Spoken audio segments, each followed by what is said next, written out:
Hello everyone, today we shall discuss about relative pronoun. आज हम लोग रिलेटिव प्रोनाउन पे चर्चा करेंगे। रिलेटिव प्रोनाउन के यूज को लेकर के बड़ा कन्फ्यूजन है। आप जानते होंगे कि रिलेटिव प्रोनाउन में आता है हु, विच, हुज, whom और दैट। ये होते हैं रिलेटिव प्रोनाउन।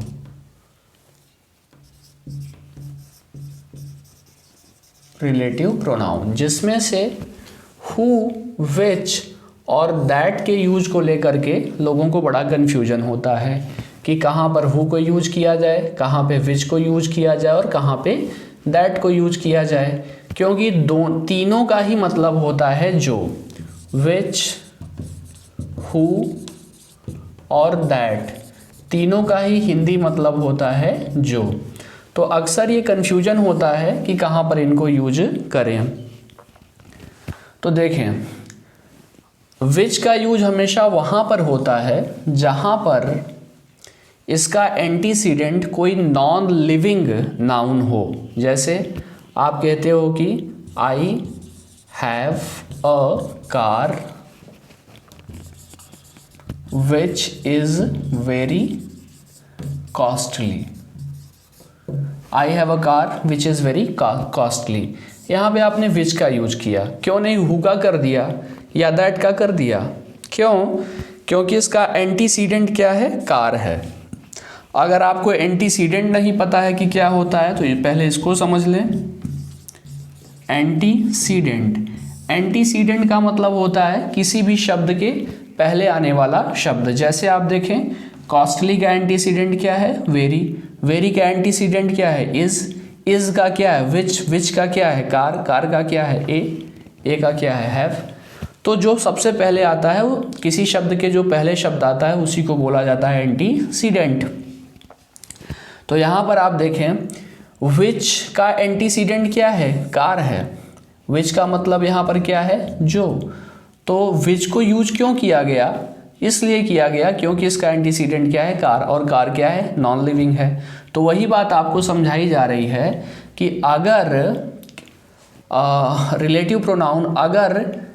रिलेटिव प्रोनाउन का एंटीसीडेंट कोई निर्जीव होगा, नॉन लिविंग नाउन होगा, तो वहाँ पे आप किसका यूज करेंगे? विच का यूज करेंगे। और अगर एंटीसीडेंट लिविंग होगा यानी कि सजीव होगा तो वहाँ पे आप किसका यूज करेंगे? हु का यूज करेंगे। इसका भी एक एग्जाम्पल देख लीजिए। जैसे I met a boy who was blind. I met a boy who was blind. मैं एक लड़के से मिला जो कि अंधा था। यहाँ पर आप देखें हु, क्योंकि बॉय क्या है? लिविंग नाउन है, तो इसका एंटीसीडेंट क्या है? लिविंग नाउन है। तो जब लिविंग नाउन है इसी वजह से यहाँ पे किसका यूज किया गया? हु का यूज किया गया। लेकिन दैट, इन दोनों में तो ज़्यादा कन्फ्यूजन नहीं होता है। ज़्यादा कन्फ्यूजन किस में है? दैट में है, क्योंकि दैट का यूज दोनों ही कंडीशन में होता है, चाहे नाउन लिविंग हो या नॉन लिविंग हो।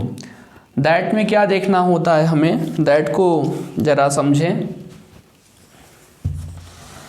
अगर रिलेटिव प्रोनाउन के रूप में दैट का यूज किया जाए तो उसका एंटीसीडेंट हमेशा इंडेफिनिट प्रोनाउन, इंडेफिनिट प्रोनाउन। आपको मालूम होगा कि इंडेफिनिट प्रोनाउन में क्या क्या आता है? वन है, ऑल है, अदर होता है, मच होता है, समवन होता है, नो वन होता है, एनी वन होता है, समबडी होता है, नोबडी होता है, एनीबडी होता है, समथिंग होता है, एनीथिंग होता है। तो ये सारे क्या होते हैं? इंडेफिनिट प्रोनाउन होते हैं। तो अगर एंटीसीडेंट के रूप में इंडेफिनिट प्रोनाउन या द ओनली प्लस नाउन या द प्लस एडजेक्टिव की एसडी हो, सुपरलेटिव डिग्री हो, अगर एंटीसीडेंट के रूप में इंडेफिनिट प्रोनाउन हो या फिर द ओनली प्लस नाउन हो या फिर द प्लस एडजेक्टिव की एसडी हो, तो वहाँ पर जो के अर्थ में, जो के सेंस में किसका यूज कर दिया जाता है, दैट का यूज कर दिया जाता है। जैसे देखो एक बड़ी फेमस लाइन है, all that glitters is not gold. All that glitters is not, sorry, all that glitter is not gold.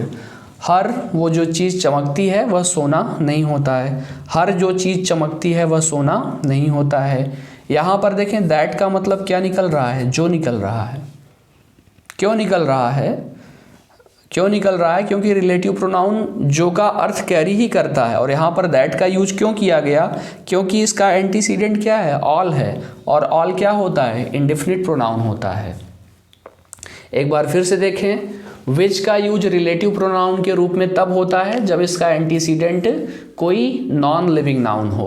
Who का यूज रिलेटिव प्रोनाउन के रूप में तब होता है जब उसका एंटीसीडेंट कोई लिविंग नाउन हो। और दैट का यूज रिलेटिव प्रोनाउन के रूप में तब होता है जब उसका एंटीसीडेंट कोई इंडेफिनिट प्रोनाउन हो, या द ओनली प्लस नाउन हो, या द प्लस एडजेक्टिव की एसडी आया हो। तो होप दैट यहाँ से आपका कन्फ्यूजन बहुत अच्छे ढंग से क्लियर हो गया होगा कि जो के अर्थ में तीनों का यूज हम कहाँ पर करते हैं। और अगर अब आपको ये वीडियो पसंद आया हो तो आप इस वीडियो को लाइक कर दें, हमारे चैनल को सब्सक्राइब करें और अपने दोस्तों के साथ में शेयर करें।